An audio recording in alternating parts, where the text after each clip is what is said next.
Hi అండి, నేనైతే నా రాజ్యంలోకి అడుగు పెట్టేశాను. ఆ రాజ్యంలో నేనే రాజు, నేనే రాణి, నేనే మంత్రి, నేనే అన్ని. ఇంతకీ ఏ రాజ్యం అనుకుంటున్నారు? ఈలోగా మీరు ఆలోచించండి, వీడియో లాస్ట్లో చెప్తాను.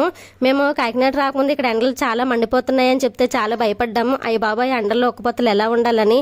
మేము కాకినాడ రాగానే ఆ బాధను చూసి ఏ దేవుడో కరుణించి వాతావరణం చల్లబర్చాడు. వర్షం స్టార్ట్ అయింది. ఒక్కసారిగా అందరం చల్లబడ్డాం. మరి వర్షం పడితే స్పైసీగా వేడివేడిగా తినాలనిపిస్తుంది. ఇంకా ఆలోచన రావడం మొదలు ఆపై సండే ఇక పండగే పండగ. నాన్ వెజ్ ప్రియులకి ఏమంటారు, అత్తయ్య అయితే వెజ్ బిర్యానీ చేయమని చెప్పారని చేస్తున్నాను. చికెన్ కూడా తెచ్చారు. ఈ చికెన్ కాకినాడలో స్పెషల్గా దొరుకుతుంది. బంతకోడి చికెన్ అంటారు. సేమ్ నాటుకోడిలా ఉంటుంది. ఇదంటే మాకు చాలా ఇష్టం. బిర్యానీ చేసి చికెన్ కర్రీ కూడా వండేశాను. బిర్యానీని అయితే వీడియో తీయడం మర్చిపోయానండి. ఈ వర్షంలో వేడివేడి బిర్యానీ చికెన్ సూపర్. అందరం తినేసి అంట్లు కూడా తోమేశాము. మేము ప్రయాణం చేసి అలసిపోవడంలో కొంతసేపు పడుకుని పోయాం. ఇక ఈవినింగ్ టైంకి అత్తయ్య పిల్లలు ఆడుకుంటారని చెప్పి క్యారమ్ బోర్డ్ తెప్పించారు.